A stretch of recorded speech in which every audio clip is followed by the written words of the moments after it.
Today on Brief History, we discuss perhaps the most famous English king in the history of the English monarchy.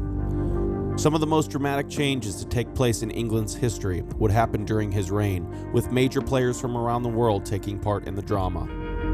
His time as king would see international war, absolute rule, a break from tradition, and brutal personal affairs. Join me as I take a brief look at the infamous King Henry VIII of England.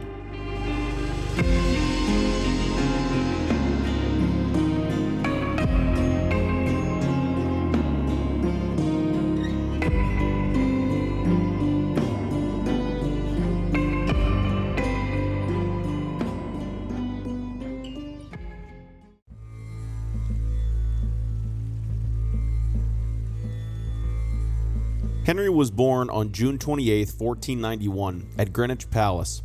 He was the son of Henry VII of England, also known as Henry Tudor, and his mother was Elizabeth of York.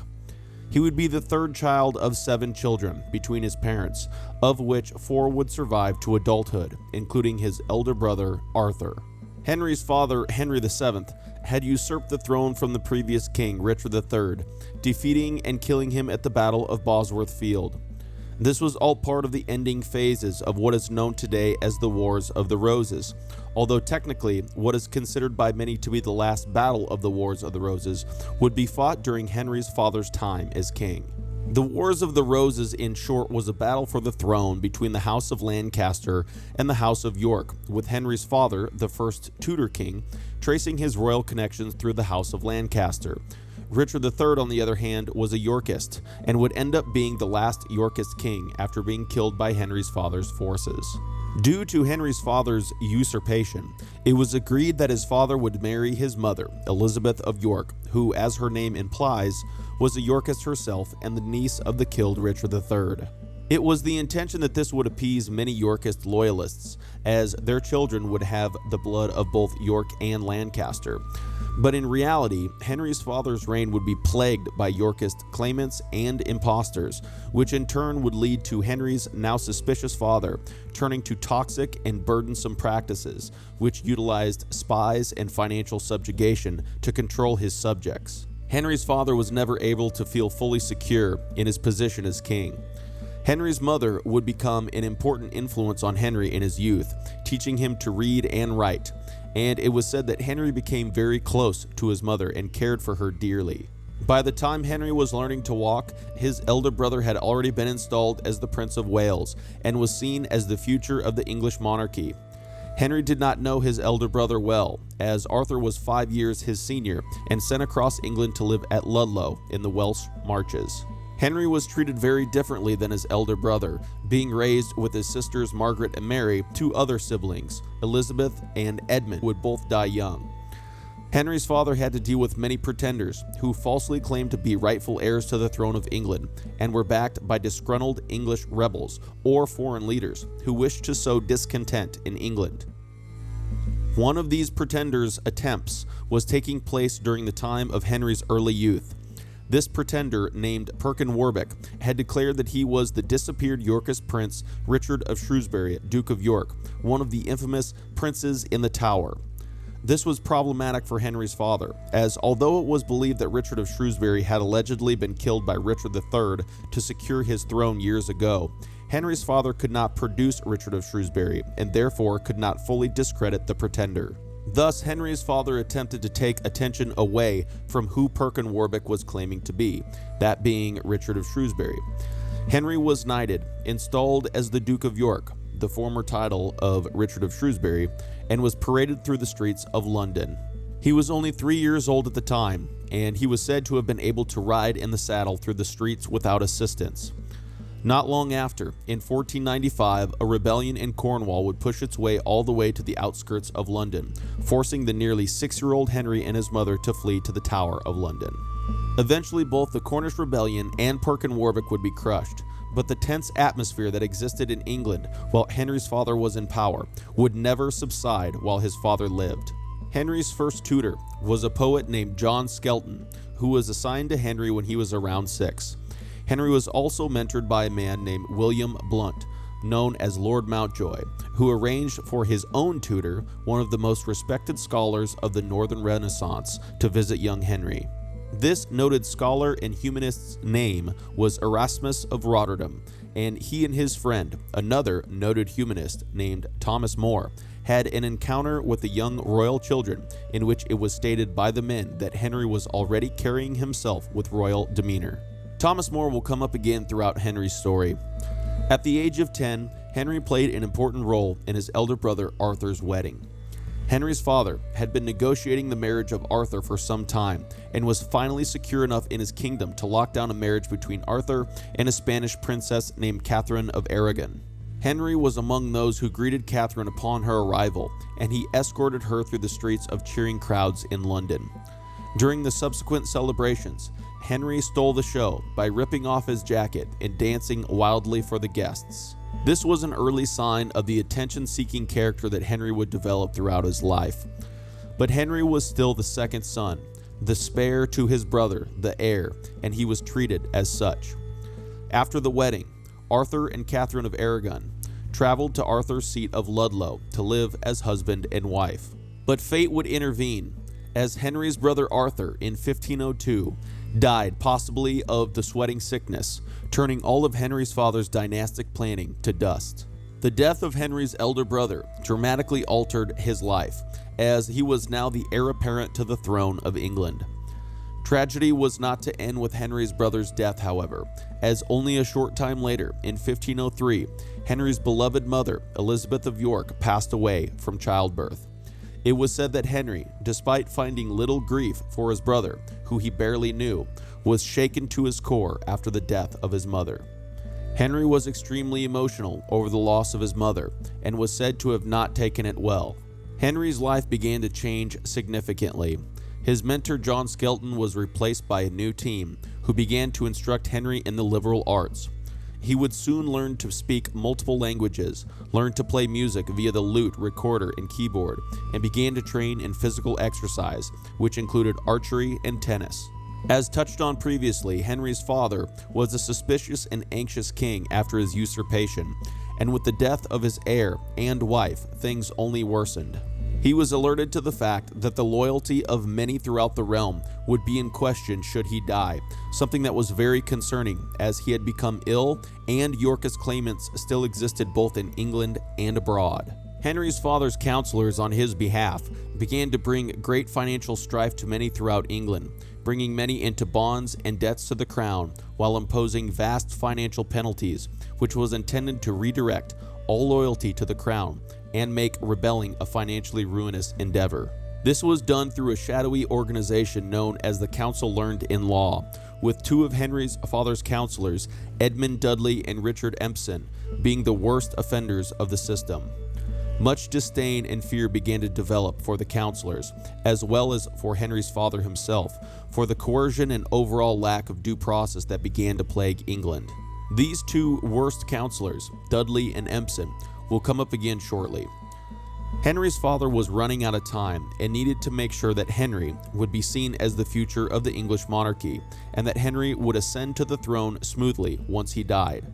Therefore, Henry's father kept Henry in his own household, controlled his every move, and intended on playing a key role in teaching his son about kingship. Henry was installed as the Prince of Wales and began to shadow his father, saying little unless spoken to. He was also betrothed to his deceased brother's widow, Catherine of Aragon, just before he turned 12. In that time, the age of consent to marry for a boy was 14, and therefore Henry had 2 years to change his mind if he so chose. A papal dispensation was also needed for the wedding, due to Catherine being the widow of Henry's brother. Catherine claimed that the marriage between her and Arthur had not been consummated.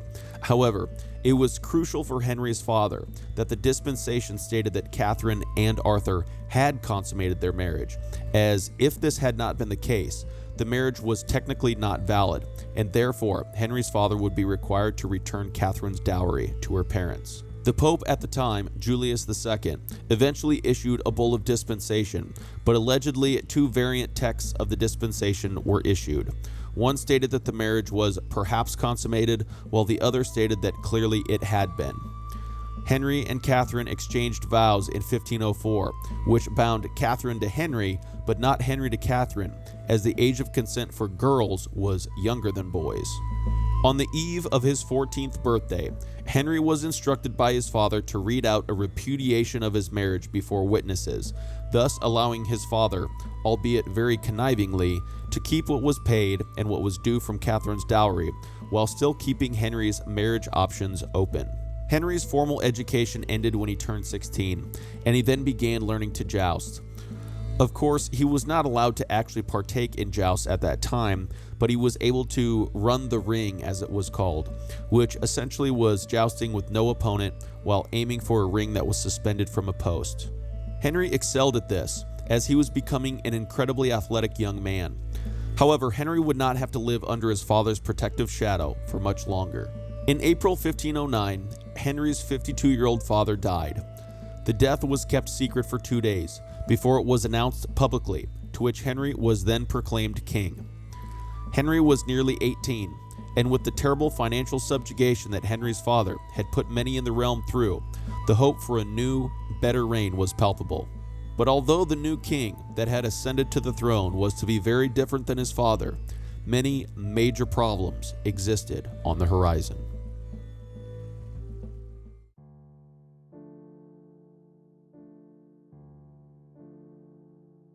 Immediately following Henry's proclamation as king, he traveled to the Tower of London.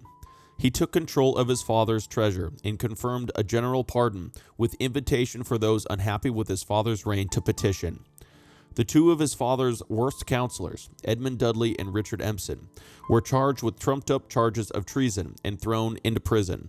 They would eventually be executed on these charges, although it was clear that this was a move for popularity, as the two were quite despised by the time Henry had become king. These executions would be the first of many, and would be a sign of what was to come when Henry encountered what he perceived as disloyalty or uselessness. Henry also made an incredible decision when he became king that would have lasting impacts.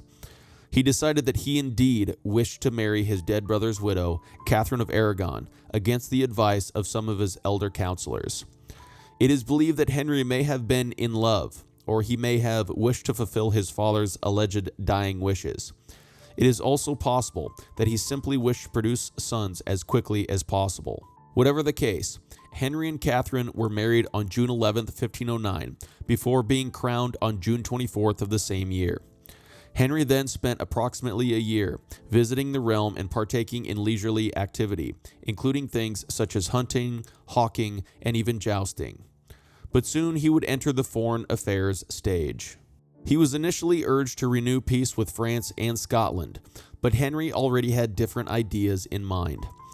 Henry had to choose what kind of king he would be when he ascended to the throne, and whether he would follow in the footsteps of his father, largely withdrawing from foreign wars and conflicts, or whether he would be interested in taking part in said conflicts. In essence, the question was, would he choose his father's new ways or the traditional old ways of kingship, in which foreign wars were seen as desirable? It soon became obvious that Henry wished for the old ways, as he desired to win great victories on the continent, in line with that of the glorious King Henry V's victories almost a century prior. Henry believed that he would cross the Channel, invade France, and eventually claim the French throne for himself, despite the growing criticism against war in general that was beginning to emerge in that time, brought forth by an array of humanists which denounced such things as barbaric. Henry would ignore this, as England as a society was still very much geared around war. The glorious victories of Henry V and other famous kings in France were still relatively fresh in many a mind. But Henry initially had no allies for a potential military campaign against France, due to the fact that in 1508, the League of Compré was formed by Pope Julius II, which included King Louis XII of France, Maximilian I, Holy Roman Emperor, and Henry's father-in-law, Ferdinand II of Spain. This group was formed to combat Venetian influence in northern Italy.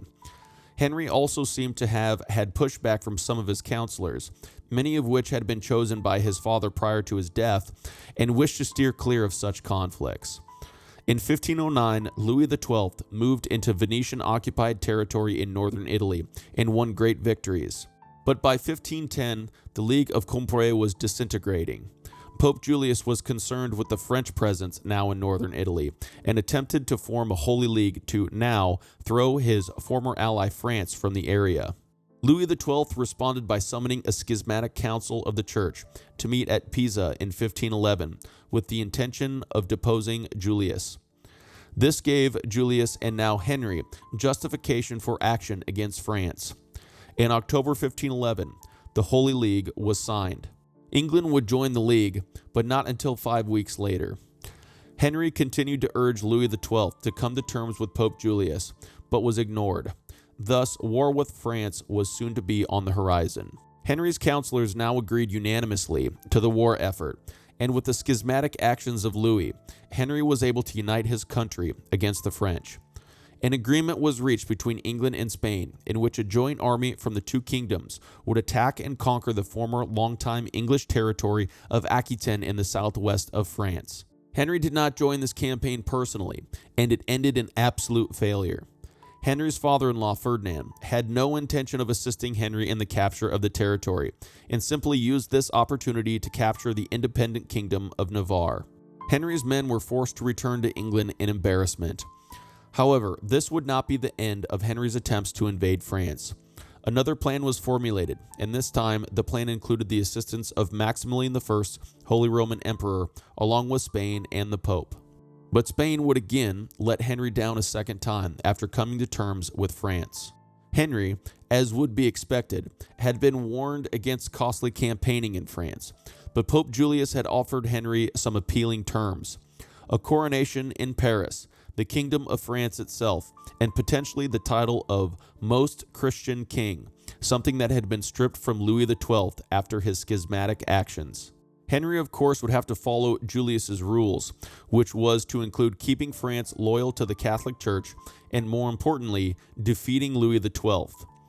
Despite the difficulty, perhaps even the impossibility, of defeating Louis, these offers were too much for the glory-seeking Henry to pass up.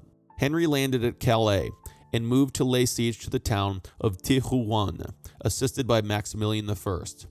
There, an encounter took place known today as the Battle of the Spurs, which saw a French cavalry relief force put to flight and some of the French nobility taken prisoner.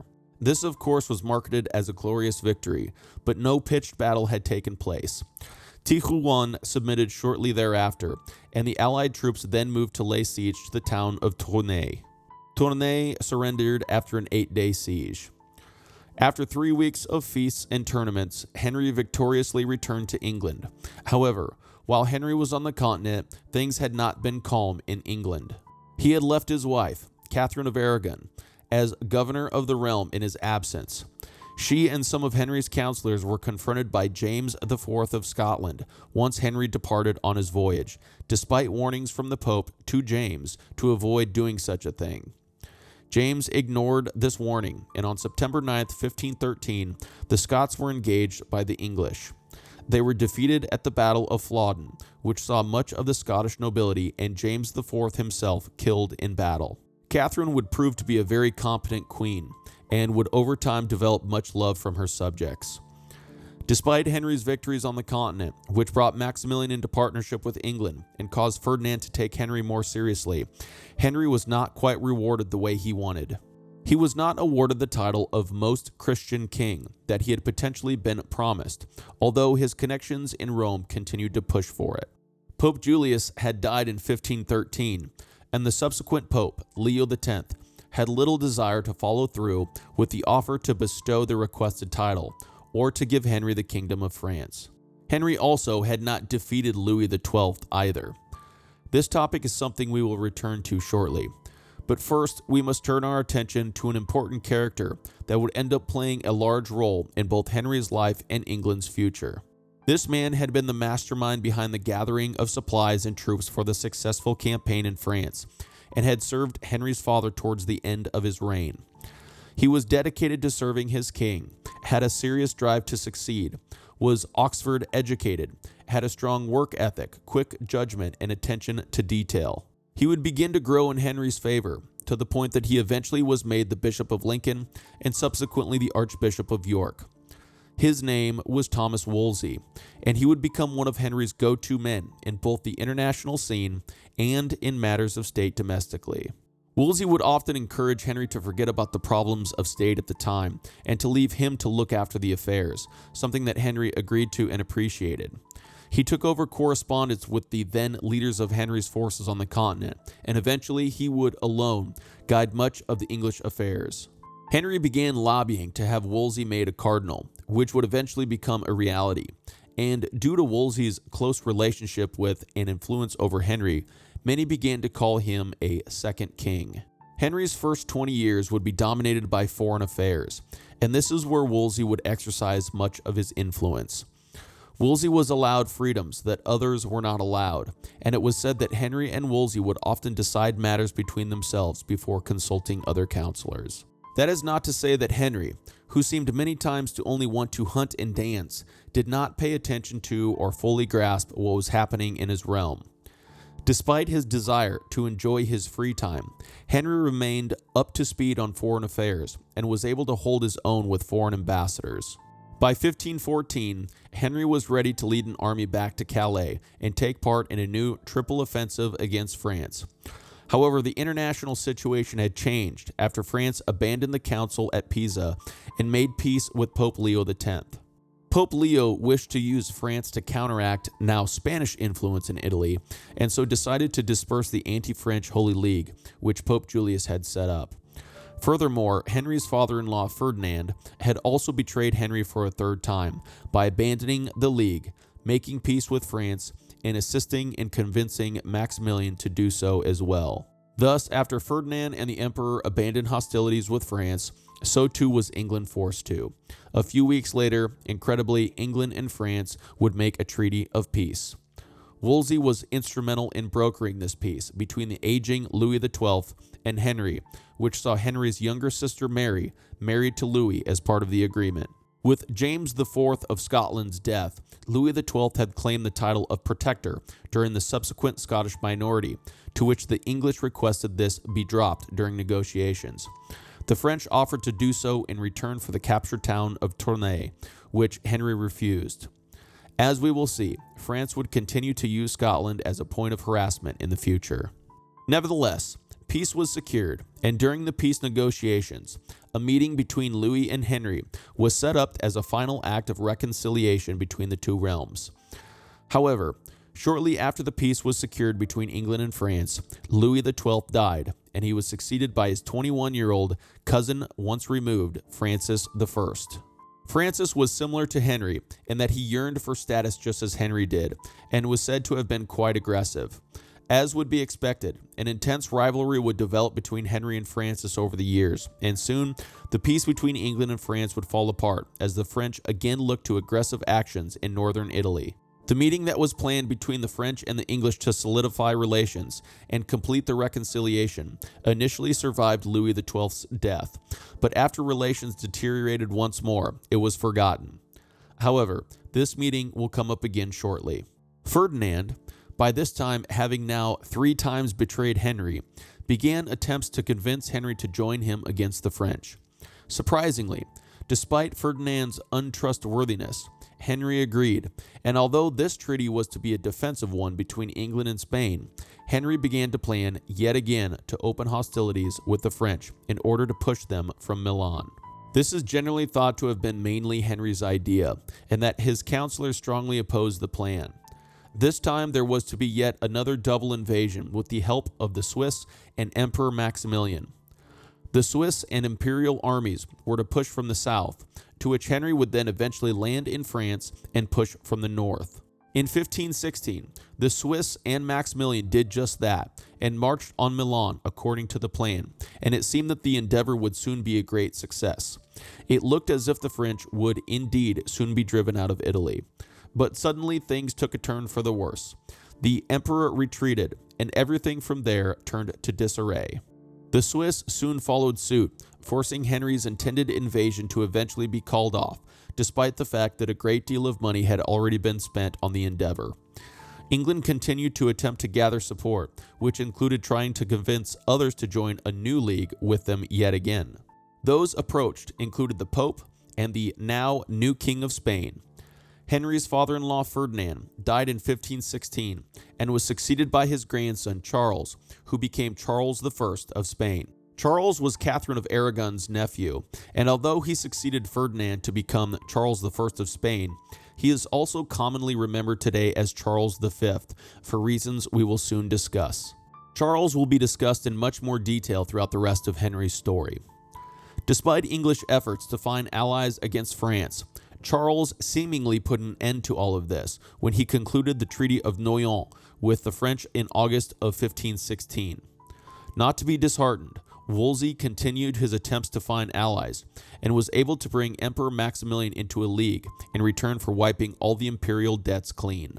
It was hoped that this would entice the Pope and Charles to join the league as well, but unfortunately this was a double cross on Maximilian's part.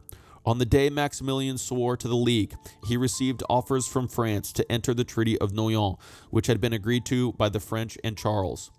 This he accepted, claiming that it was France that he would double-cross, not England. Unfortunately for Henry, it soon became clear that it was the other way around, and this, of course, outraged Henry. However, in 1518, things would drastically change. Pope Leo X, for some time, had wanted to crusade and had desired a universal peace throughout Christendom in order to achieve this. But some, England specifically, were not willing to cooperate in this endeavor. In reality, keeping peace in Europe during a crusade would be difficult, if not impossible. Therefore, Wolsey formulated his own set of plans that would see him attempting to twist the plans of the Pope to make England the central hub of European diplomacy. Wolsey hoped to bring forth a new grand alliance between the kingdoms of England and France, which was to be part of a much larger treaty in which all the great powers and multiple lesser powers were to swear allegiance to, and thus secure peace for Europe. Should any signer of the treaty be encroached upon by any other signer, it would be up to the rest of those bound by the treaty to demand collectively that the aggressor withdraw. If the aggressor would not withdraw, war would be declared within 1 month on the aggressor by all others in the treaty. This incredible treaty of universal peace, known as the Treaty of London, was agreed to in 1518. Subsidiary treaties would also be signed between England and France, which would see Tournai sold back to the French. This treaty, the Treaty of London, was a great public triumph for Henry, as Wolsey had essentially secured Henry a role as international arbiter of peace, with Pope Leo's, albeit hesitant, blessing. The forgotten meeting between England and France that had been abandoned when Francis came to power was once again eagerly planned. But unfortunately, shortly thereafter, events would take place that would force the meeting to be postponed. The Holy Roman Emperor Maximilian I died in 1519, and thus this matter took precedence over all else. Incredibly, prior to Maximilian's death, he had made an offer to Henry in which he would agree to resign the empire to Henry. This was discussed by Henry and his council before it was found to be improbable, and thus brushed aside. This was brought up again 3 years later, with even more far-fetchedness attached to it, and was again ignored. However, this did put the idea of Henry becoming emperor into Henry's mind, even if it lay dormant for some time. Charles I of Spain was Maximilian's grandson and Habsburg heir, and thus was an obvious candidate for that role. But Francis I of France also intended to attempt to seize control of the empire, as the succession of this position in that time was not as clear-cut as it would be in the future. Once Maximilian died, the jockeying for position between Charles and Francis began. Henry, although initially being neutral, was prompted by the Pope and eventually threw his hat into the ring as a contender as well after Francis's chances seemingly began to increase. This would have, in theory, muddied the water and perhaps could cause the position to go to a fourth party. However, in the end, the 19-year-old Charles I of Spain would be elected as emperor, thus making him Charles V, Holy Roman Emperor. This now adjusted the major players in Europe from 4 down to 3. Once this matter was settled, the postponed meeting between Henry and Francis could now finally take place. Charles, for his part, was not particularly excited to see England and France come together this way, and was therefore eager to meet with Henry as well, and preferably prior to Henry's meeting with Francis. Thus, Charles traveled to London to meet with Henry in May 1520. Although elaborately welcomed and entertained, he and Henry were together less than 3 days, banqueting and feasting, before Charles departed back to the continent. The planning for the much bigger meeting with Francis, however, had continued, and it was now finally time for the two headstrong and magnificent monarchs to meet. 2 days after the meeting with Charles ended, a fleet of ships crossed the Channel so that this meeting between Henry and Francis might finally take place. Under Wolsey's organization, thousands of persons were sent abroad, with hundreds of pounds of velvet, satin, shirts, boots, etc. being provided for them. Hundreds of tents and pavilions, along with enormous amounts of food, plate, cutlery, and glass were all sent as well. This meeting, as we recall, was simply intended to strengthen the bond between the two kings and kingdoms, but it would nonetheless become an expensive celebration of power, cultural show, and sport, and is famously remembered today as the Field of Cloth of Gold. Henry and Francis physically embraced one another in friendship before continuing on to enjoy the festivities. We will soon see this friendship would not be a common theme between the two men in the future. Celebrations went on for weeks before finally coming to an end in June. It was clear that Henry was developing the idea that he was a very important player in international affairs, and with Wolsey's assistance and prowess, he seemed to be gaining the recognition he desired. But soon things would inevitably change. In 1520, relations between France and the Empire began to deteriorate, as France was again provoking war in Italy. Soon the universal peace began to crumble. After 3 years of playing the part of peacemaker between the European powers, England was not able to continue to promote peace, and open hostility broke out once again in northern Italy. The Emperor Charles was backed by the Pope, and Henry wished to join this alliance. Thus, in 1521, Wolsey was sent to the continent to conclude this alliance, although this was done under the ruse of peace mediation. A secret peace treaty was entered into with Charles at Bruges against France, and was kept secret because this clearly destroyed England's mediatory position.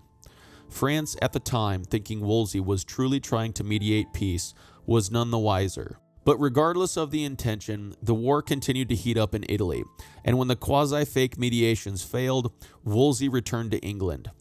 Here, for a first time, a rift began to show between Henry and Wolsey, something that, as we will soon see, would be brought to the forefront. We must not forget that the Treaty of London was technically still in place, and thus any neutral kingdom must warn and subsequently declare war on an international aggressor. Emperor Charles had been calling for England to do this and attack France in light of their belligerence. The secret Treaty of Bruges stalled this request, but soon after it became clear that France and the Empire would not come to terms, England would be required to finally hold up their end of the bargain and attack France. In 1522, a formal declaration of war was delivered to Francis. This is something that we will return to. Just prior to these events in 1521, other major developments had been taking place throughout Europe. Henry had been notified that public attacks on the Catholic Church and papal power had been presented in Germany. These attacks had been brought forth by a German monk who openly and in many minds heretically criticized the Pope and the Church in Rome. This monk claimed that the Catholic Church was corrupt and cited certain issues to lend credence to his points. This man's name was the famous Martin Luther, and Henry was troubled by Luther's ideas and criticisms of the Church. Luther had been excommunicated and outlawed, but his ideas were spreading throughout Europe and indeed England. Henry decided that he would defend the Pope and the Catholic Church with a book that he himself would write. This book, titled A Defense of the Seven Sacraments, or in Latin, Assertio Septem Sacramentorum, was something that Henry had actually began years prior in 1518, and although the book would be derived from Henry's mind and thoughts, he nevertheless had aid in writing this piece, specifically from Sir Thomas More, briefly touched on previously. Although a noble effort, the book is not considered a piece of theology of the highest order, and it is unlikely to have changed the minds of any steadfast Lutherans at the time of its writing. But this is not to say that the book didn't serve a purpose or was ineffective. It was a book written by a notable king, and this alone assisted greatly in its popularity and disbursement. The book would end up going through 20 editions and translations during the 16th century, and eventually would also have 2 German translations. In it, Henry defended the papal primacy and condemned Luther's views, with Luther himself writing an aggressive reply to the book upon learning of its existence. Thomas More, in his Assisting Henry, was said to have applauded Henry's attack on Luther, but advised Henry that it may not be wise to defend papal power so fervently, as it was always a possibility that Henry could fall into disagreement with the Pope in the future. Henry ignored this advice, but as we will soon see, events that will take place will prove that Thomas More's foresight was spot on, and that the warning should have been heeded. When the book was delivered to Pope Leo X in Rome, he was much pleased with Henry's defense of the papacy. With urging from Cardinal Wolsey, Henry would finally be awarded a title that would reward his support of the Church, although it would not be the title Henry was hoping for. Henry hoped that the title Most Christian King, which had been dangled in front of him years prior by Pope Julius, would finally be bestowed upon him, but Pope Leo was reluctant to release this title. However, Henry did need to be rewarded for his persistence and steadfast defense. Therefore, in the end, a compromise was reached, where Henry was declared Defender of the Faith.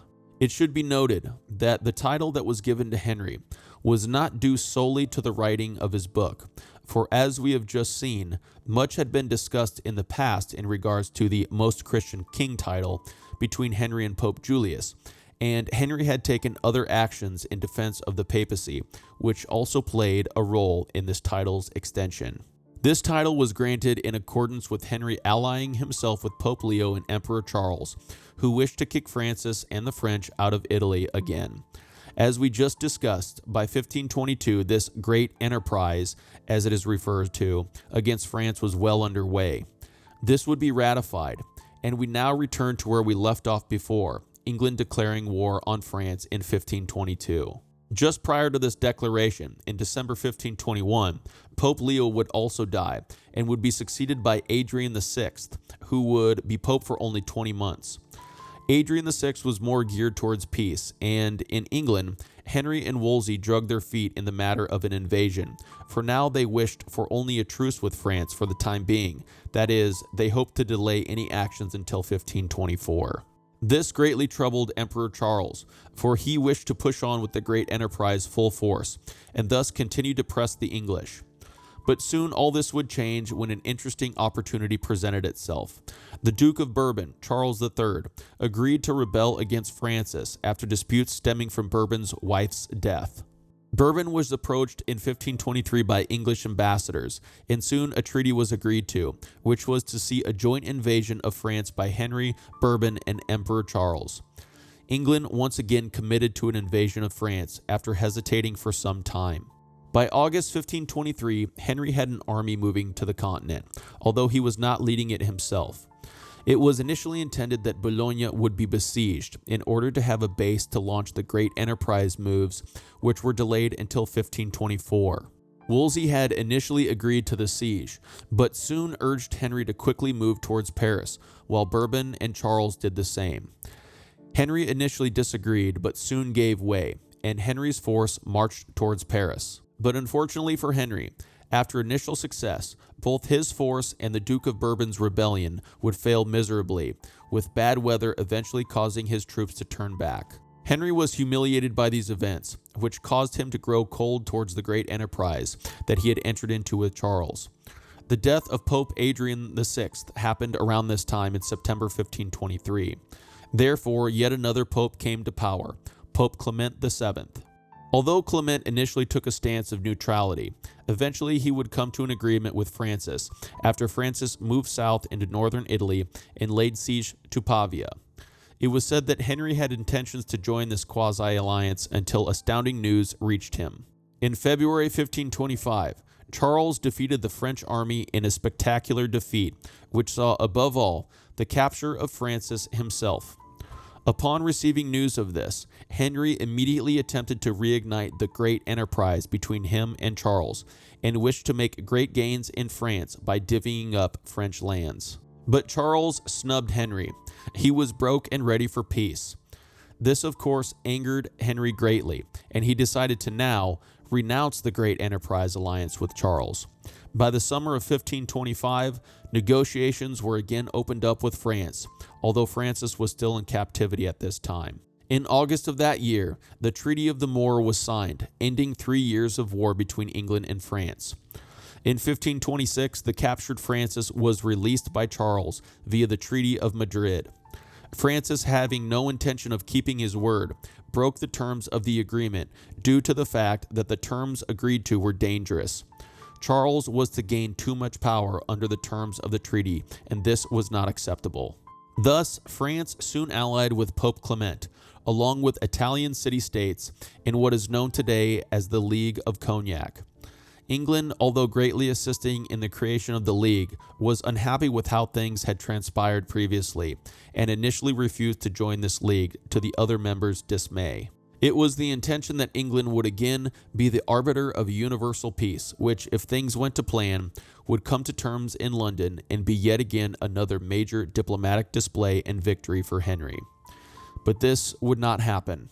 In August 1526, the Turks were becoming worrisome to Charles after their victories in Hungary, and thus he became more opening to lessening the terms of the Treaty of Madrid. It seemed that tensions were beginning to relax between the Holy Roman Empire and France. However, in May 1527, underpaid troops of Charles mutinied and marched on Rome without his knowledge, where an event known today as the Sack of Rome took place. Pope Clement VII was forced to flee and to submit to Charles, essentially making Clement Charles' captive. This, of course, would give Charles great control over Clement and was concerning to many, especially Henry. Cardinal Wolsey soon traveled to France to discuss with Francis the idea of an alliance, and also that a powerful group of cardinals might potentially be assembled at Avignon to take over the running of the entire church if the release of Clement could not be secured. This was, as Wolsey argued, due to the fact that the Pope could be considered as incapacitated. But Wolsey's desire for control of the church was influenced by other factors by this point. Henry had begun to assert himself more and more, and became quite aggressive in his criticism of others, both foreign and domestic. One of the men who began to fall under Henry's aggressive criticism was none other than Cardinal Wolsey himself. Wolsey, in being patronized by Henry throughout his career, had over the years enjoyed great freedom and had accumulated great wealth and power. This is evidenced by the many possessions that he acquired, which included great residences. Wolsey, while in Henry's favor, had been able to put large amounts of money into said residences, perhaps the most famous being, of course, that of Hampton Court Palace, which Wolsey spent lavishly on during his life. But soon Wolsey would find himself in extremely difficult situations, and would be unable to provide Henry what he had been able to provide him in the past. Henry's favor towards Wolsey was clearly slipping, and Henry was becoming ever more demanding of complete control. He would not think twice about parting with long-standing tradition, or loyal friends and supporters for that matter. Soon massive changes would be underway in England, for the group of cardinals that Wolsey was attempting to set up to take over the Pope's role was not just in pursuit of international affairs. It was also in the pursuit of remedying another of Wolsey's problems, a problem that Henry had thrust upon him only a short time before. This problem was that Henry wanted a divorce.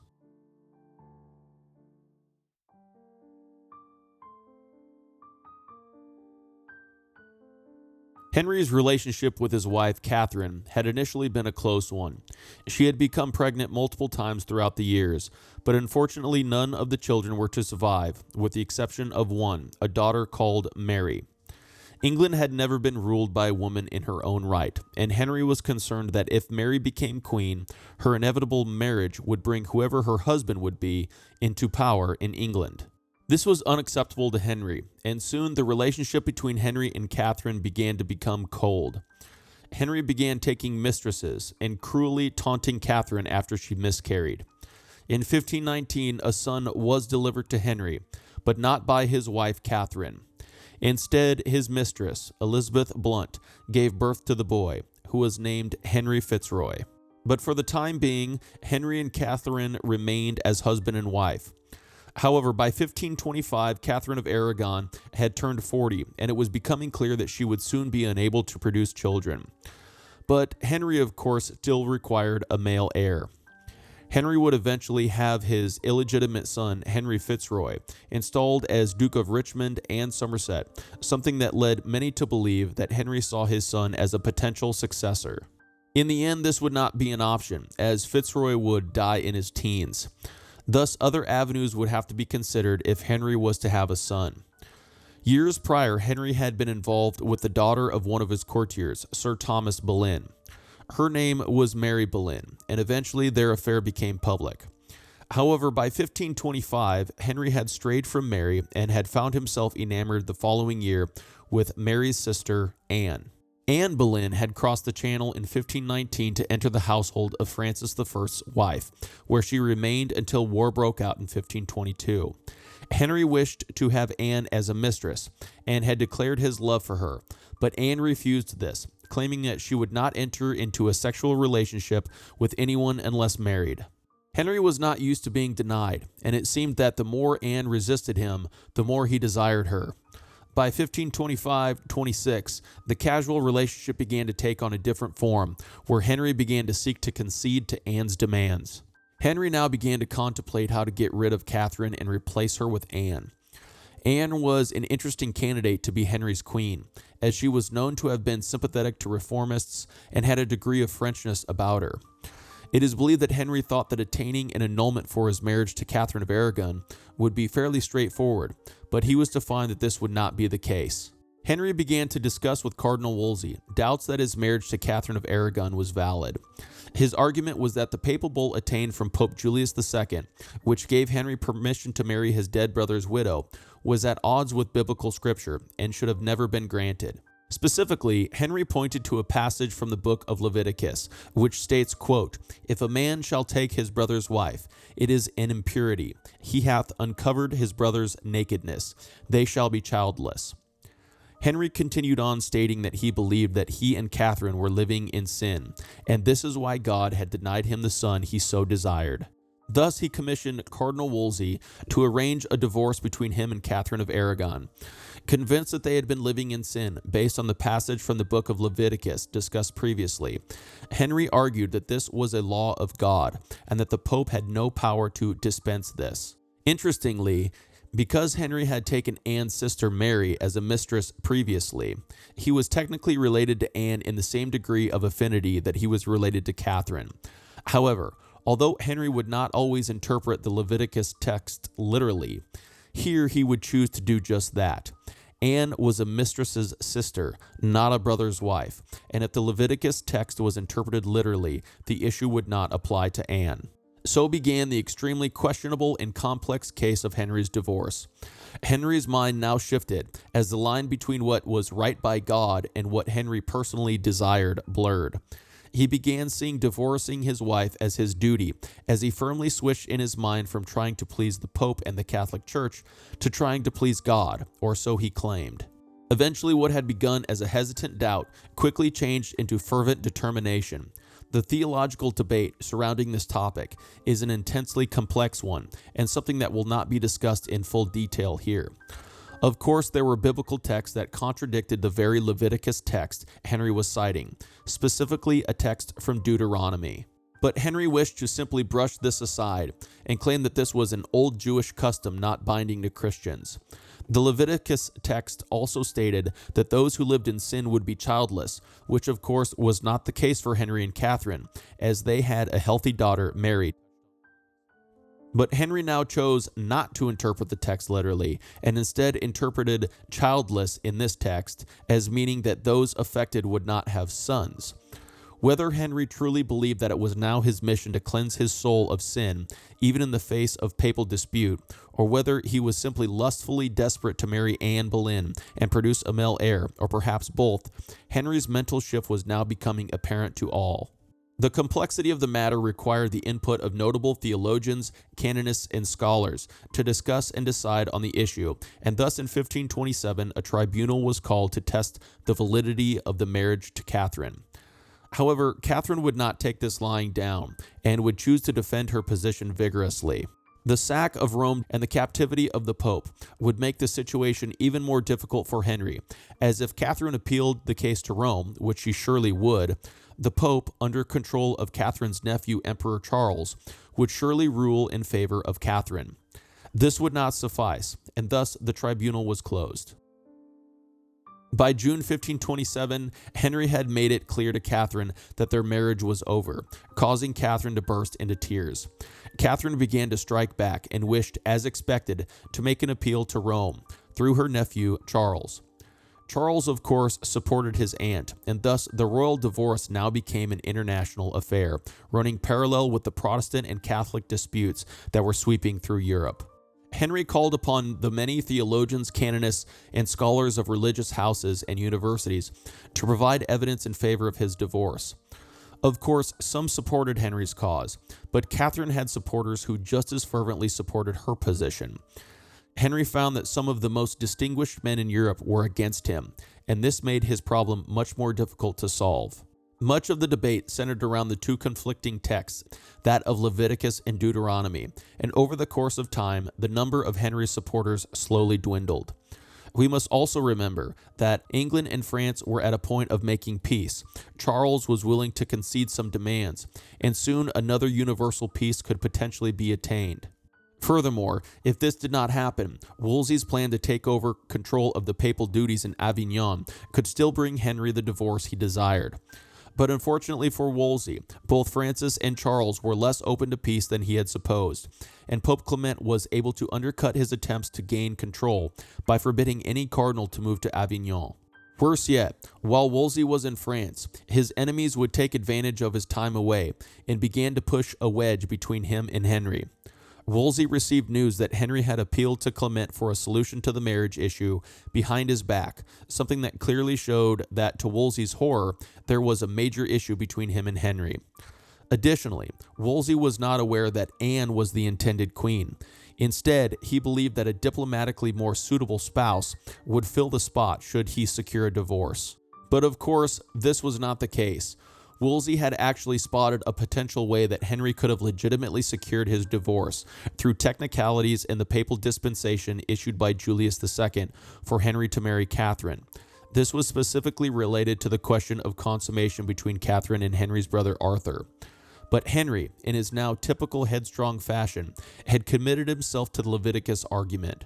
Additionally, because Wolsey had by that time already began to lose favor, Henry began to assume that any advice from Wolsey was bad advice. Should Henry have listened to his closest advisor for a short time longer, it is possible that Wolsey could have secured for him what he desired. Eventually, however, the Pope would be released, and with this, Henry's attention turned to attempting to convince Clement to grant the divorce on his own accord, or preferably for the Pope to defer the matter to an English commission with powers to judge the issue, come to a definitive sentence, and have a promise from Rome to confirm with no appeals. Rome agreed to an English commission on the matter, but would not make whatever conclusion definitive. They would allow appeals to Rome if they were made. As we discussed previously, Catherine would surely appeal to Rome, and Henry could not risk the matter going back to Rome and potentially being decided in Catherine's favor. English embassies continued, over and over, to push for a commission with definitive powers, but the Pope and his cardinals would not yield on the matter. For some time, Clement attempted to find a way around this issue by trying to convince Catherine to enter religion. But Catherine would not be moved, and she refused to agree to this, despite incessant bullying. Eventually, in 1529, a Legatine court would open in England at Blackfriars, charged with passing sentence on Henry's divorce. Catherine arrived to the court, protested, and announced her appeal to Rome. She then left and refused to return, no longer recognizing the court's jurisdiction. Her appeal was quickly rushed to Rome, where, under pressure from Charles, Clement halted the English court, thus quashing the proceedings. Henry was now cited to Rome and suffered a public humiliation. Worse yet, the French and Emperor Charles had come to peace via the Treaty of Cambrai, which essentially renewed the Treaty of Madrid, but with more favorable terms to the French. Henry was not one to be told no, and was of course unwilling to accept any of the blame for what had transpired. But someone needed to take the fall for this debacle, and that person would be none other than Cardinal Wolsey. As we have already seen, Wolsey's fall from grace began in 1527 while away from England. His aristocratic opposition used this to their advantage, but upon Wolsey's return, he was able to gain back Henry's favor for a short time, resuming his involvement with the divorce proceedings. But Henry would show now that he would be willing to sacrifice even his closest allies in pursuit of his goals. It should be noted that there were other things that went into Wolsey's downfall besides the divorce. Wolsey and Henry had disagreed in the past many times about petty issues. Wolsey was not friendly with Anne Boleyn, nor was he particularly on board with Henry's Leviticus argument in relation to the divorce. Soon, foreign ambassadors were being denied access to him. Wolsey's requests for personal interviews with Henry were rebuffed, and he was denied his usual lodgings at court. He was forced to hand over the Great Seal, and finally was arrested and charged with illegally bringing papal jurisdiction into England. He was found guilty and sentenced to life imprisonment, with all his property being confiscated. It should be noted that the magnificent Hampton Court had been gifted to Henry by Wolsey in 1528 in exchange for the royal house at Richmond, and would become one of Henry's favorite residences throughout his lifetime. It was said that Henry retained some favor for Wolsey, blocking treason charges and allowing him to retire to York rather than be imprisoned. Wolsey unfortunately believed that there was still hope for his redemption should he secure Henry's divorce, and continued to communicate with the Pope, the French, and Emperor Charles. Once discovered, Wolsey was summoned back to London to be tried under new charges, which would have surely resulted in his execution. However, on the trip south, he died a natural death. So ended the life of a man who had done so much in the name of his king. Sir Thomas More replaced Cardinal Wolsey as Chancellor after initially declining the offer. This was an interesting choice, in that More refused to support Henry's divorce, although he did not speak out against it either, and he remained committed to Rome and the old faith in a time when Luther's ideas were spreading. Henry had been unsuccessful in attaining his divorce and had lost prestige on an international stage. But major changes were on the horizon, and soon an incredible sequence of events were to take place.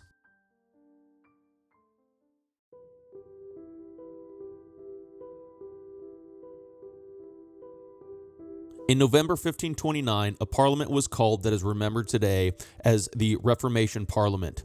Lutheranism was spreading. The ideas of Luther had won over many in English universities, and Lutheran literature was being circulated within the kingdom. The Reformation Parliament was a momentous event, as this would be where Henry would seriously take up anti-clericalism.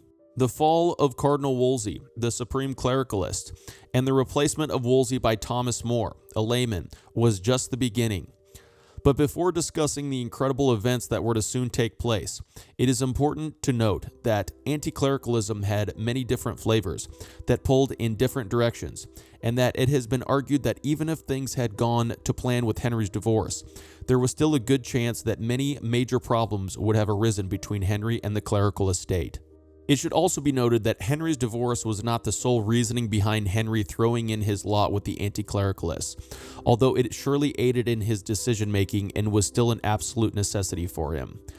Henry's mind had begun to shift, as we previously discussed, and the divorce ran parallel with other beliefs that were beginning to surface. Specifically, the idea that it was previously the position of the king that led the church in England, and that this power had been usurped by militant popes of previous reigns. Now, in Henry's mind, it became his duty to reclaim this God-given right as king, and to eliminate papal control over the English church. The idea of Christian kingship gave new life to the divorce campaign, but it has been argued that the divorce campaign was not the direct cause to the events we will shortly discuss. Nevertheless, the self-serving nature of Henry's shifting mind should not be ignored. The anti-clericalism needed Henry and parliamentary powers, and now Henry needed anti-clericalism as well. Although Henry's mind had shifted, he was certainly no Lutheran, as he still disagreed with many of Luther's ideas and indeed considered them heretical. Henry's theology was specific to him and somewhere in between the Catholic and Reformist ideologies. He was obviously no longer an Orthodox Catholic, but he also still rejected some of Luther's beliefs, putting him in a no man's land between the two groups. However, the stance that he held in 1529 was a far cry from the stance he held years prior when he launched attacks on Luther and Luther's writings. Now, Henry agreed that Luther's attacks on corruption in the clergy were correct, and that if Luther had not continued onto other topics, such as that of the destruction of the sacraments, Henry would have gladly defended Luther's position. Although he agreed that Luther's books clearly had heresy in them, he argued that this should not take away from the vices and corruption that Luther had exposed. The Parliament that began in November 1529 saw the Commons quickly attacking the clerical estate. Long pent-up animosity sprang to the forefront, and although Henry did not create this, he allowed it to flourish in Parliament.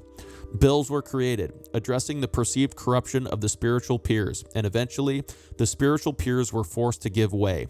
Soon, many clerics found themselves pursued in layman courts instead of the ecclesiastical courts that they would have usually been tried in. The campaign to find supporters for Henry's divorce continued with fervor, but things soon went wrong for Henry. Pope Clement issued a bull forbidding people to write or speak against Henry's royal divorce. At this point, Henry was still attempting to batter Rome into giving him his desired verdict on the marriage, and had not yet made an insinuation that the case did not belong in Rome at all. But soon this too was to change in Henry's mind. In August 1530, Henry began to deny that he was even a subject of Rome, not only challenging the Pope's authority, but also now threatening to withdraw from it.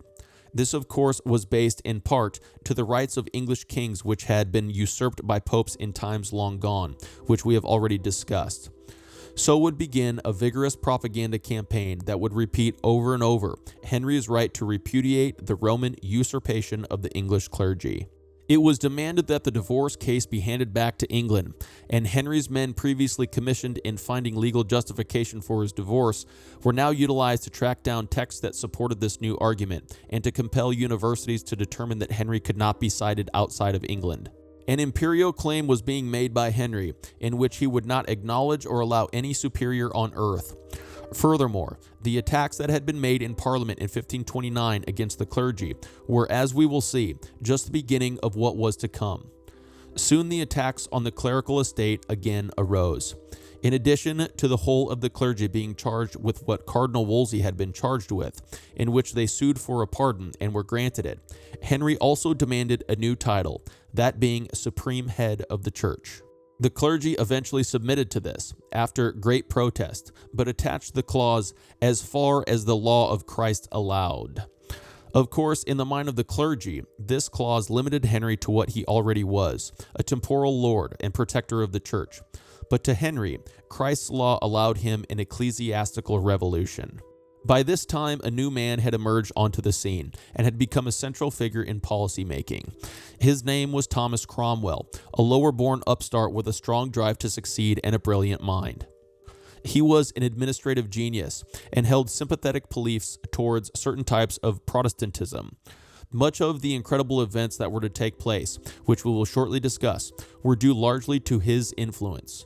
Although he would become an extremely important figure in Henry's life, he would never be allowed the freedoms that Wolsey once had. Exactly how he came into Henry's favor is not clear, but by the 1530s, he had moved into a position on the council and subsequently into a position as Henry's chief minister. In 1532, Henry utilized something known as the Supplication against the Ordinaries, basically another list of complaints against the clergy from the Commons.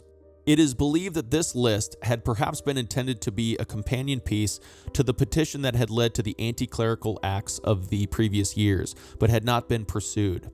Thomas Cromwell had kept and adjusted the document and returned it to the Commons. Soon the clergy was required to subscribe to the articles found therein, which essentially declared that all future clerical convocations would be assembled only by royal writ, that no new canons were to be enacted without royal approval, and that all existing canons were to be submitted to a 32-person royal committee for scrutiny. The Archbishop of Canterbury at the time denounced these policies, but would be faced with the same trumped-up charges Wolsey had faced years prior. Other bishops fought against these policies as well, but in the end, Henry had his way, and the clergy submitted. The next day, Thomas More resigned his chancellorship. A bill would also be passed which halted the payment of fees paid to Rome by English bishops and allowed bishops to be appointed without Rome's provision. At this point, even if Rome had granted a divorce or had referred the case back to England for judgment, things could never go back to the way they were. Too much had transpired, and although in the years between 1530 to 1533, Henry was making moves and declarations, no true successful policy had yet been implemented. This would all soon change drastically. Anne was now living like a queen, traveling with Henry wherever he went. Despite all that was taking place, and Henry's shifting mind, he was still dedicated to attaining a desired outcome in the divorce case that was being tried in Rome. 2 new French cardinals had been elected in 1530, and with the renewed positive French relations in 1532, it was agreed that these cardinals would push Henry's case in Rome. But in December 1532, events took a serious turn. Anne apparently withdrew her promise to remain chaste and conceived a child by Henry, which was probably discovered in January 1533.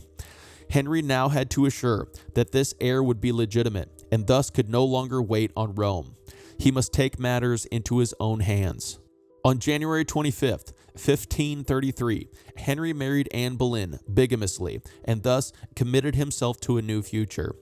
The ideas of papal usurpation from kings discussed previously, which had over the years been subscribed to more and more by Henry, could now no longer just be a belief or topic of discussion. This now needed to be put into action. The Archbishop of Canterbury had died and was replaced by a man named Thomas Cranmer after incredibly being confirmed by Pope Clement. After his consecration, he was soon writing to Henry requesting permission to determine Henry's divorce.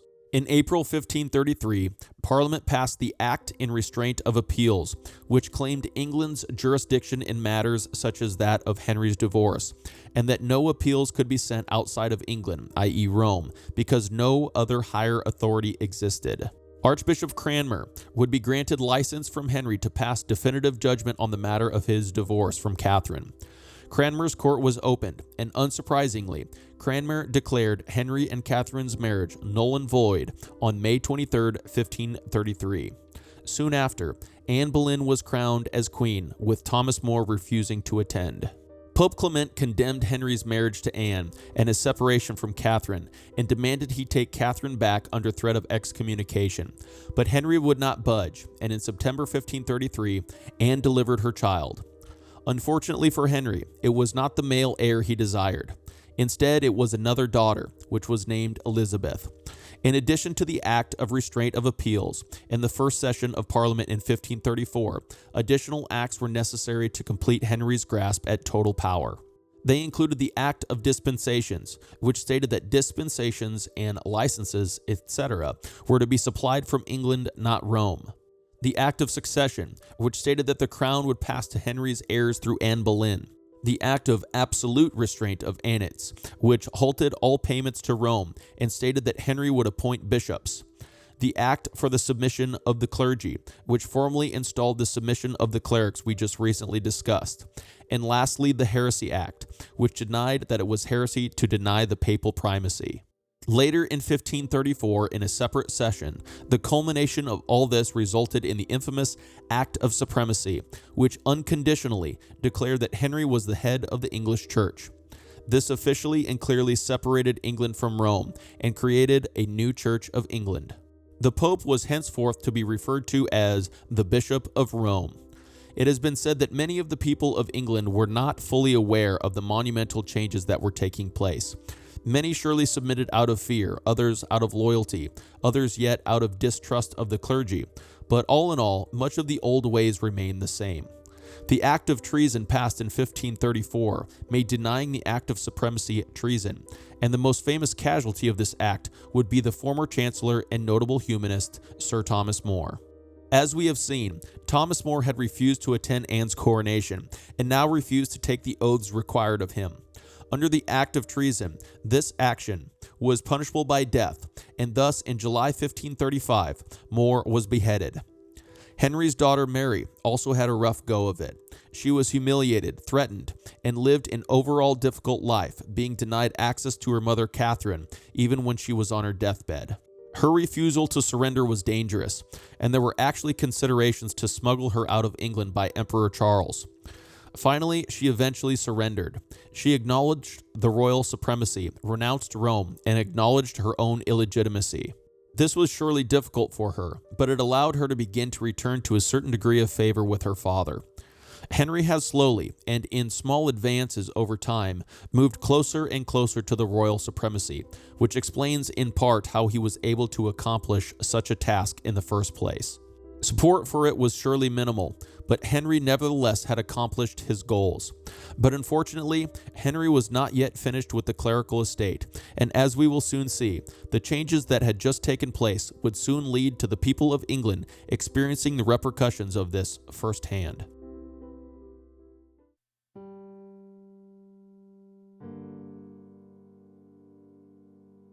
In September 1534, Pope Clement VII died and was replaced by Pope Paul III.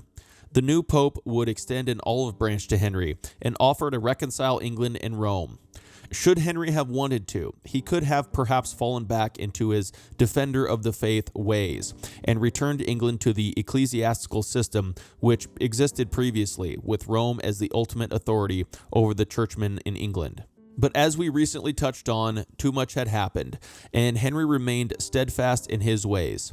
In Henry's mind, it was up to the Pope to accept the royal supremacy, withdraw Clement's decision on his divorce, and abandon the excommunication that was threatened, which had not yet been enacted.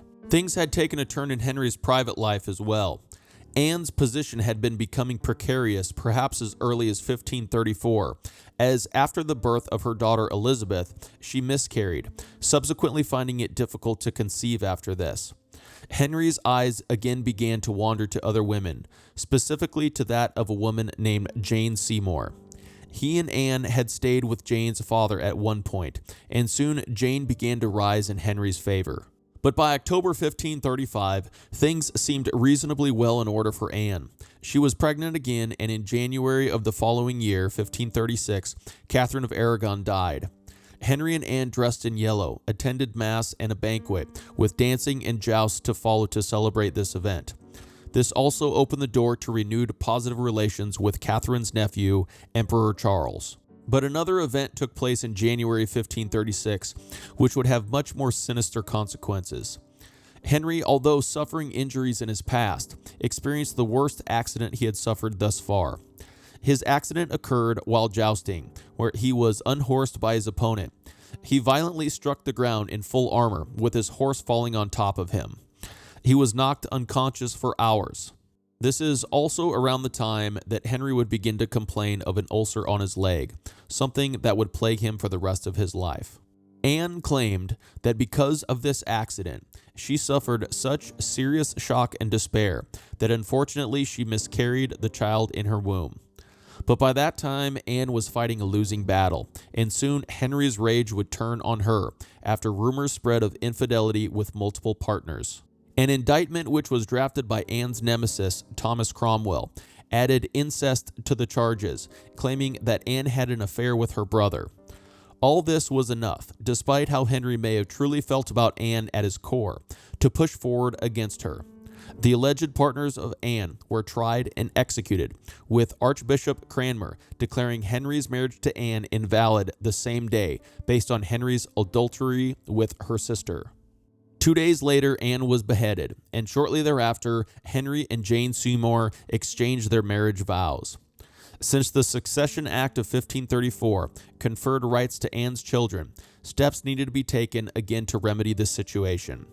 The Second Act of Succession was passed in 1536, replacing the first, which now declared that both his daughters, Mary and Elizabeth, were illegitimate, and that if he were to not produce a legitimate heir, he would incredibly have the power to appoint a successor at will. Perhaps his illegitimate son, Henry Fitzroy, who was still alive at this time, was at the forefront in Henry's mind, but shortly thereafter, Fitzroy died. However, events in England were just beginning to heat up. Cromwell had been designated as deputy in spiritual affairs, and one of his tasks in this position was to gather information on the monasteries of the realm, specifically on their wealth, but also on perceived corruption. The Valor Ecclesiasticus, or church valuation, gave Henry's government a clear picture of the wealth that existed throughout the religious institutions. By 1536, the first steps towards dissolving the monasteries and reallocating their wealth to the crown were taken, with the first Suppression of the Religious Houses Act, sometimes also referred to as the Dissolution of the Lesser Monasteries Act. By the autumn of that year, monasteries were being dismantled quickly, but events that were to seriously threaten Henry's kingship now exploded. It is believed that, as we previously briefly touched on, that there were few in the kingdom that were steadfastly in favor of the changes that had been made in law. Instead, many did not yet notice any serious changes, and thus, even if they disliked what was going on, they did not particularly have a reason to openly oppose what was taking place. But as the lesser monasteries began to be suppressed, this brought the effects of the royal supremacy to people's doorstep. By October, rebellions broke out in the Midlands, the North, and the Northwest. These rebellions are often referred to today as the Pilgrimage of Grace, but it should be noted that there were many risings that exploded onto the scene, with different motives and in different structures. Although the Pilgrimage of Grace is often used as a blanket term to cover all the uprisings at this time, in reality this is somewhat inaccurate. Instead, the Pilgrimage of Grace is more or less one specific rebellion amidst an entire array of rebellions that took place around that time. In their demands, the rebels protested the dissolution of the monasteries, the royal divorce, and the break with Rome, and requested that many of Henry's acts previously discussed be repealed, among other things. This was a dangerous situation for Henry, and it is believed that he initially did not grasp the gravity of the situation, declining to show sympathy or to come to terms. But in the end, the loyalty of the rebels would be their undoing. Henry reluctantly agreed to pardons and for a parliament, and the rebels, thinking that Henry's word was good, assumed that they had achieved their purpose in the uprising. They dispersed, trusting that Henry would follow through on his promises. But this would not be the case. Henry desired one thing and one thing only: revenge against his rebellious subjects. The parliament that was agreed to never met, and the pardons were insufficient in the minds of many. A new wave of rebellion broke out, but this gave Henry an excuse to exact his revenge with serious punishment. By June 1537, England had returned to its old ways, with the rebellion being crushed. Henry again had had his way, and to add to his great victory, his wife Jane Seymour delivered a son and now legitimate heir in October of the same year. He was named Edward. But unfortunately, Jane's pregnancy was a difficult one, and 12 days later, she died from complications and blood loss. Henry openly declared his devastation for the loss of his wife, but at least his dynasty was slightly closer to being secure. The loss of Jane did not mean, however, that he was not immediately seeking another woman to be his wife. He was, but Henry's negotiations for a new wife would take some time and were initially unsuccessful. Charles and Francis seemed on course to end hostilities, which again would leave England isolated. An international marriage for Henry would potentially offer an alliance and perhaps give Henry more leverage in Europe. Negotiations had opened up with a group of reformist Lutheran states in Germany, which was known as the Schmalkaldic League, which will be discussed in more detail shortly. England's worst fears were recognized in 1538 when Charles and Francis came together via the Truce of Nice with support from Pope Paul. Now there stood against Henry the threat of a Catholic assault, a crusade, against him and England as a whole.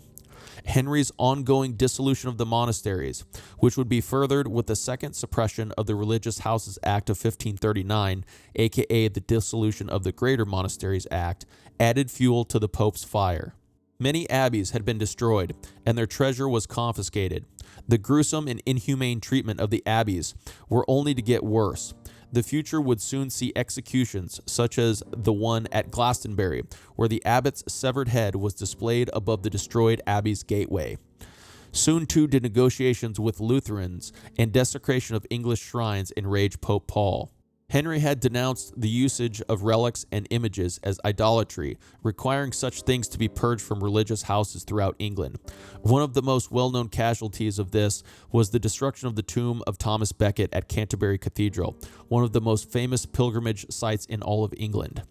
With the continued oppression, and the truce that had been reached between Francis and Charles, Pope Paul finally put into effect in December 1538 Henry's excommunication, which had been drafted years prior but suspended. This would absolve Henry's subjects from his supreme hand, and it was clear that the danger level was rising in England. Additionally, Francis and Charles agreed to a pact in January 1539, which declared that neither would enter into any agreement with England without the other's consent, and it was rumored that French and imperial ambassadors would soon be removed from England. Panic set in throughout England, and Henry responded by making military preparations and put his kingdom on high alert. He would also use this situation to strike out at the remaining Yorkists in England with Plantagenet blood. Many were taken to the Tower and or executed, bringing what Henry hoped would be the bloody end to the so-called White Rose. But both Charles and Francis had their own problems, and neither had much interest in taking action against Henry. With the threat seemingly dissipating, preparations against an invasion in England were called off. Nevertheless, in April 1539, a parliament met in which the Act of 6 Articles would be presented. This related to the disagreement between reformists and conservative beliefs in England. The Lutheran Schmalkaldic League discussed previously had come to England to attempt to find common ground in religious beliefs with Henry, as they were enemies with Charles and potential allies. When Henry was unwilling to break with certain practices during negotiation, which he never truly considered doing, but simply needed allies, the Lutheran League was forced to depart without coming to an agreement. But disagreements in relation to many of these religious customs and divine law in England were still being debated domestically as well. Topics included transubstantiation of the Eucharist, i.e., the bread and wine of communion changing to the body and blood of Christ, clerical celibacy, and confession. The 6 Articles addressed these issues and seemingly halted the progression of Protestantism in England. In the end, the church would be required to, on the majority of the topics, follow the traditional teachings that had been recognized in the past. Denying these articles or going against them would be hazardous and dangerous, as one risked the possibility of execution for such things. As far as Henry's search for a new wife went, it was becoming clear that he would not be successful in securing an imperial or French bride. Thus, he turned to the Duke of Cleves, William, who had come to power in February of that year. He was not a Lutheran, nor was he of the traditional faith. He, as did his father before him, existed in the same type of religious middle ground that Henry was in. Better yet, he had 2 unmarried sisters, Anne and Amelia. Paintings were made of Anne and Amelia and were sent back to England for inspection. And although Anne technically had a marriage pre-contract, she was chosen to be Henry's 4th wife, as Henry was promised that the pre-contract issue had been settled. On October 6, 1539, the marriage treaty was concluded, with Anne of Cleves crossing the Channel in December. Henry had traveled to meet her with gifts for the new year. However, once Henry saw her, he was disappointed and did not give her the gifts. The marriage was intended to take place within a day, but this was delayed while Henry tried to escape the marriage. But by that time, there was no escape, as Henry could not afford to upset the new friends he had made in Germany. Thus, on January 6, 1540, Anne of Cleves and Henry were married. However, the marriage would never be consummated. After their first night together, Henry declared that he found his new wife physically repulsive and that he never touched her. By April, Henry was incredibly seeking yet another divorce. The non-consummation and the pre-contract that Anne had was used as a basis to annul the marriage. Anne, for her part, did not resist in the slightest. She agreed to the divorce proceedings. The marriage was annulled, and Anne was given a generous settlement before retiring to spend the rest of her life in England, thereafter being referred to as the King's sister. Henry's chief minister, Thomas Cromwell, would take much of the blame for this marriage fiasco and began an unfortunate fall from grace similar to the one Cardinal Wolsey had experienced years prior. In June 1540, prior to the annulment between Henry and Anne of Cleves, Thomas Cromwell was arrested. Cromwell surely had kept Henry fully informed on the matters, and it has been argued that Henry was fully committed to the alliance with Anne's brother and knew exactly what he was getting himself into. Thus, Cromwell's blame and downfall could certainly be considered unjust and simply the result of a power-drunk monarch refusing to take responsibility for his actions. Of course, there were others who played a part in Cromwell's downfall, specifically the Duke of Norfolk, Thomas Howard, who was no ally of Cromwell's. Norfolk, along with others, had been removed from Henry's influence by Cromwell's rise to prominence and had long held a grudge against him.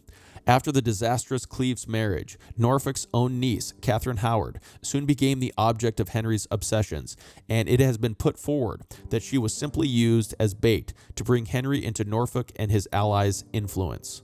The divorce sealed Cromwell's fate, although he was not officially held responsible for the Cleves marriage. Instead, he was accused of supporting heretics in England, specifically the detested Sacramentarians, who denied transubstantiation of the Eucharist. Although the Cleves marriage may not have been officially used against Cromwell, it is likely that Cromwell's enemies used the Cleves marriage fiasco to their benefit. In July 1540, Cromwell was executed by beheading at Tower Hill in London, with the 49-year-old Henry marrying the teenage Catherine Howard the same day.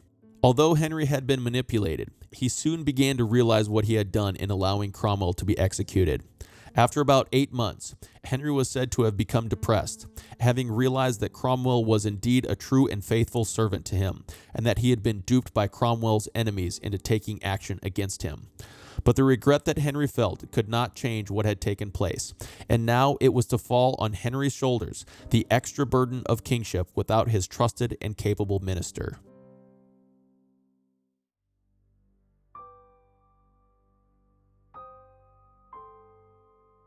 Never again would one person hold as much influence over Henry as Cromwell did.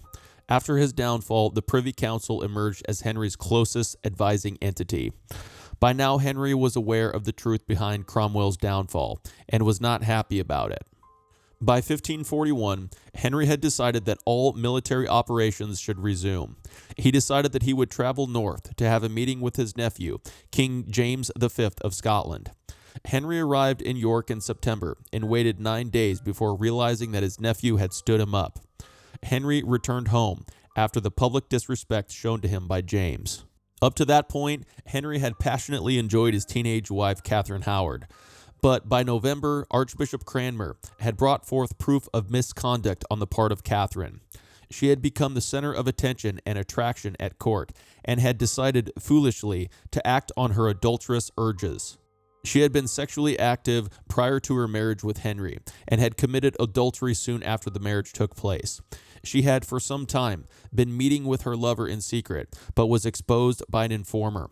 Upon receiving this news, Henry initially denied its truthfulness, but soon he came to the realization that the accusations were indeed true.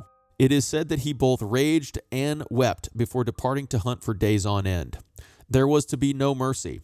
After fervently denying the allegations, the terrified and doomed Catherine Howard finally admitted her guilt. That is, that she had engaged in sexual activity prior to marriage with Henry. Of course, Henry was just as guilty of this as Catherine was in this respect, having mistresses over the years. But this did not matter in 16th century England. Catherine must pay the price for her alleged conduct. In January 1542, Catherine was attainted, and in February she was beheaded on Tower Green. It is said that Henry grieved over Catherine more than any of his previous 4 wives. Despite his despair, Henry had business to tend to. By July, Francis and Charles had gone to war yet again. Henry threw in his lot with Charles by secretly conspiring to lead a double invasion of France. Additionally, a list of heavy demands was sent to Scotland in September, and Henry demanded that his nephew, James V of Scotland, should come to England for a meeting to make amends for standing him up at York the previous year. If the demands were not met, an army would be sent against them. The Scots hesitated, and thus an army was sent north. James V organized an army to confront Henry, but in November, his forces were defeated at the Battle of Solway Moss, with a large amount of prisoners taken. The defeat was said to have hastened the early death of James V, who died a little over 3 weeks later. The Scottish throne was now to pass to James' 1-week-old daughter, Mary, known today as Mary, Queen of Scots. Henry probably could have conquered the Scots at this time, should he have put his army already in the north against them, but his mind was more focused on his goals on the continent, not Scotland. Instead, he intended to take control of the infant Mary and betroth her to his only son Edward. He also wished to release the prisoners from the Battle of Solway Moss and hoped that they would bring Mary to England, seize Scottish castles, and build up a following in order to be his agents in Scotland. This, of course, is not what happened. In July 1543, a peace treaty was sworn between Scottish ambassadors in England, but the Scottish ambassadors would not renounce the Auld Alliance, i.e., the alliance between Scotland and France. Additionally, although Mary was betrothed to Henry's son Edward, she would not be delivered to England as Henry demanded. Henry assumed that Scotland had submitted to him and therefore was free to move on France, but he was to find that he was incorrect in his assumptions. Henry and Charles had agreed to a treaty in February 1543 and delivered an impossible ultimatum to the French in order to prevent war. It was the intention that both Charles and Henry would lead a double attack on Paris, where Henry would land in the north and Charles would travel to his imperial realms and attack through Champagne in the east. But problems in Scotland unfortunately rose to the surface again. Scotland was on the verge of civil war, rebellions arose, and defections made England's hold on the kingdom slip dramatically. Moreover, the Scots had done nothing to implement the requirements of the treaty they had just signed with England, and by December of the same year, Scottish Parliament annulled all the treaties with England and renewed treaties with France. Henry responded by ordering violent raids in Scotland, where Edinburgh was to be attacked and all residents, including women and children, were to be put to the sword. Edinburgh and its surrounding countryside were attacked and burnt, but this only made the Scots more bitter and steadfast in their defense. By now, the double attack on France was in advanced stages, and incredibly, despite Henry's declining mobility due to his ulcerated legs and ill health, he intended to lead his army across the Channel, due to the fact that Charles would be at the head of his imperial army.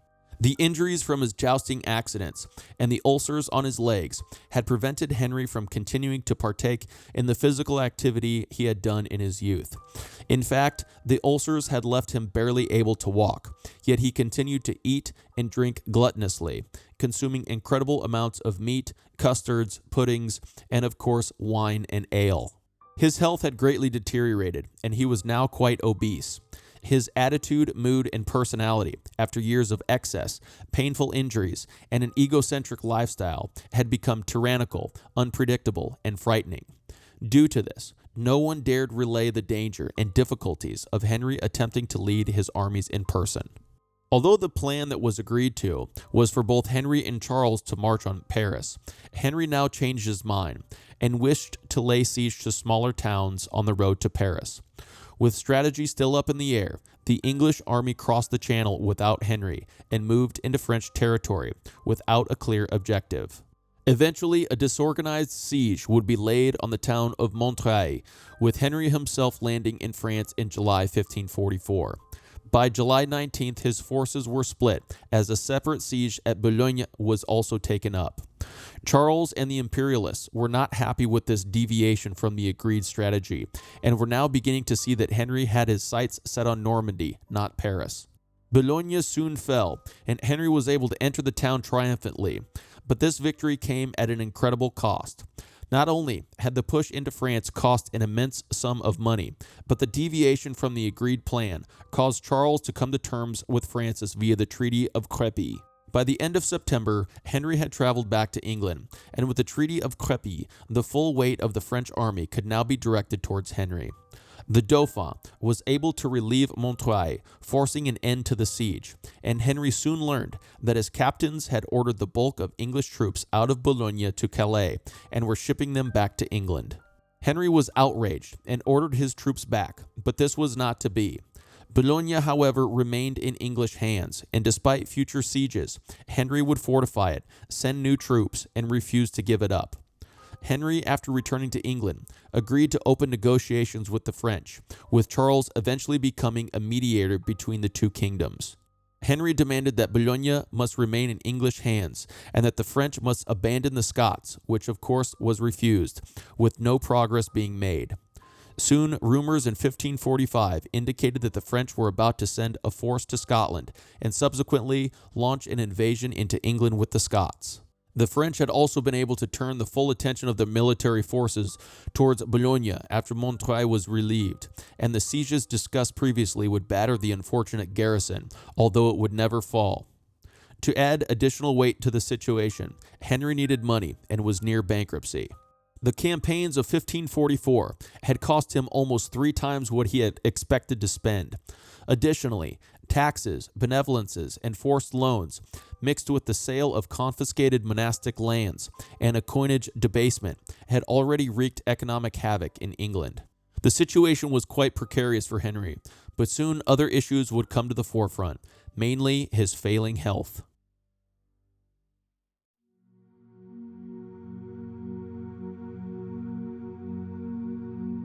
Henry refused to part with Boulogne, despite the council's desire to end war with France and stop the financial losses. Henry hoped Charles would come back to his side and abandon his mediatory status.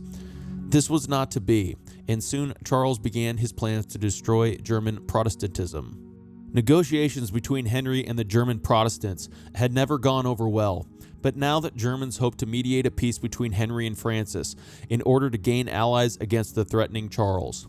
This unfortunately would fail, and Henry hoped to plan another major campaign for the spring of the following year. But finally, Henry's mind gave in, and he decided that he did indeed now want peace between England and France.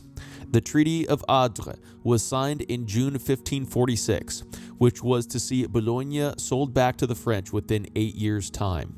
Charles launched his attack on German Protestants, and by the end of 1546, the Lutherans were in trouble and faced total defeat. They appealed to both Henry and Francis. Henry, of course, hoped that Francis would come to the Lutherans' defense and once again be at odds with Charles. But this also was not to be.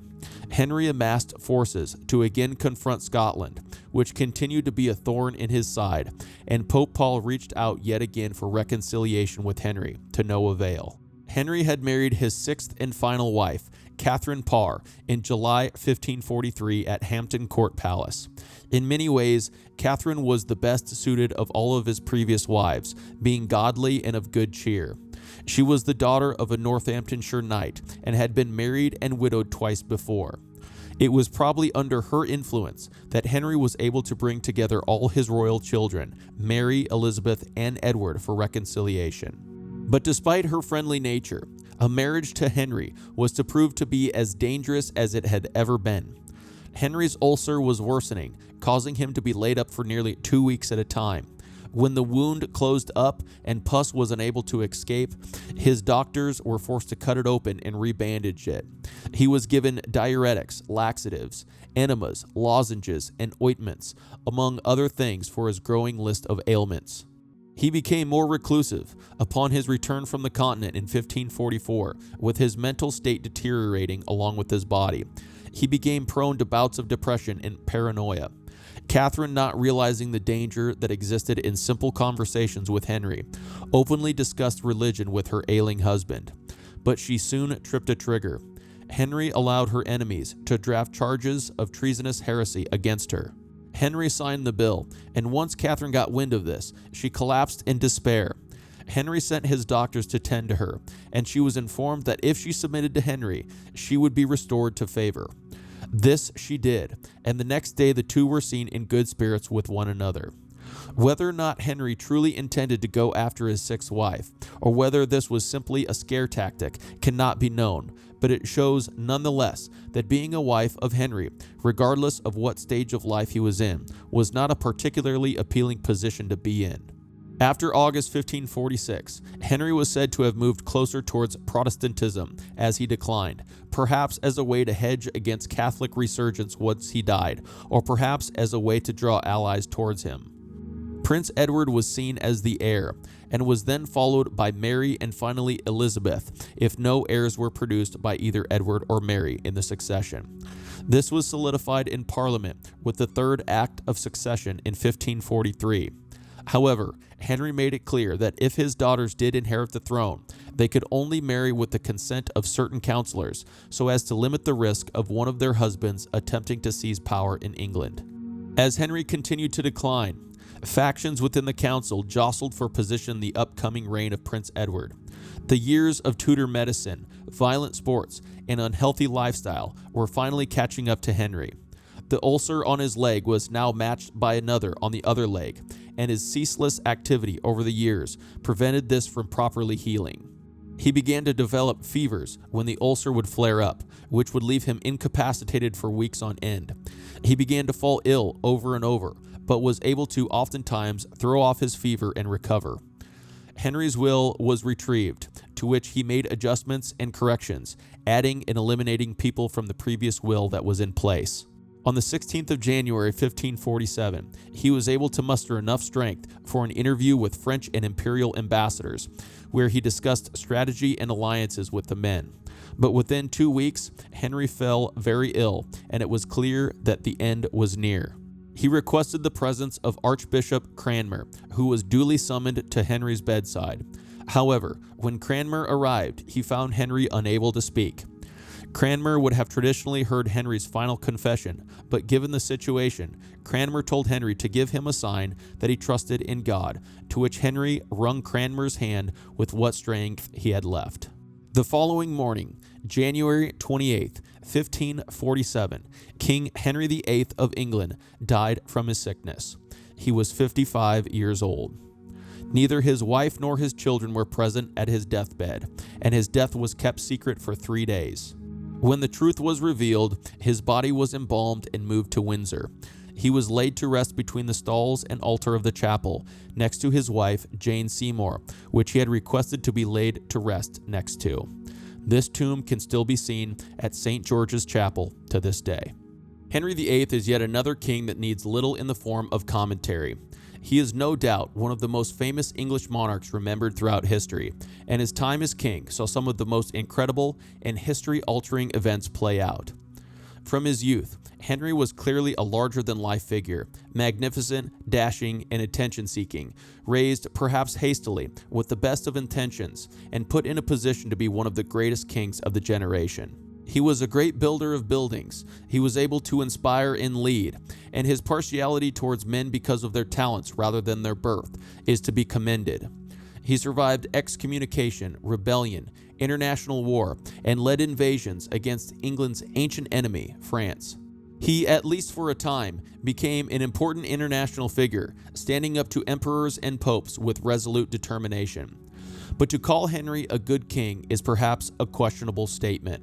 With his back-and-forth dealings with international leaders, his unimaginable break with the Catholic Church, his murderous and scandalous marriage life, his suppression of religious houses within his kingdom, and his utilization of Parliament to ruthlessly employ the royal supremacy and other oppressive acts, it is clear that Henry has plenty of traits and actions that demand condemnation and criticism. He was able to gain great wealth through the dissolution of the monasteries, heavy taxation, and questionable economic actions. Was this great wealth, acquired during a time of growing humanist renaissance to boot, used to patronize or subsidize universities, hospitals, education, infrastructure, poverty, or other social enterprises? For the most part, the answer to this question is no. Instead, the wealth was largely squandered away on arguably pointless and unsuccessful war efforts, so much so that Henry was on the verge of bankruptcy late in his life. Although we did not touch on this, Henry also, in a time of great discovery, gave little attention to the happenings around the world and the potential benefits of the New World across the sea. His personality was ruthless and certainly egocentric. The destruction of many monasteries, shrines, and tombs such as that of Thomas Becket's, and the break with Rome showed that he would stop at nothing to have his way and would destroy or desecrate anything or anyone who dared block his path forward. The destruction or casting aside of his close friends, wives, and allies confirm this on an even more sinister level. We must not forget the long list of famous names of those who Henry oppressed, cast aside, or murdered when they no longer served his purpose.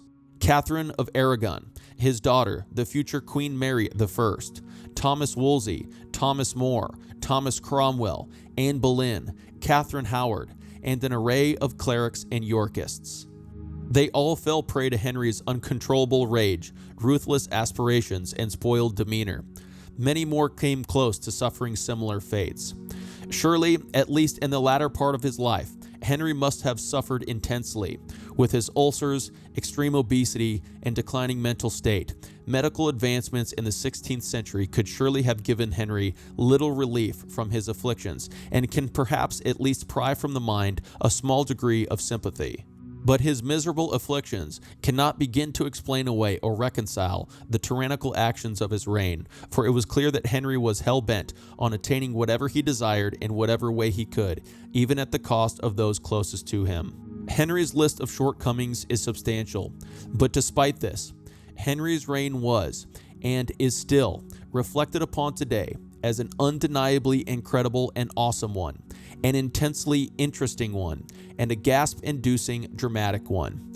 For this, he has rightfully remained and will continue to remain as one of the most discussed, remembered, and overall famous kings of England, and indeed the world.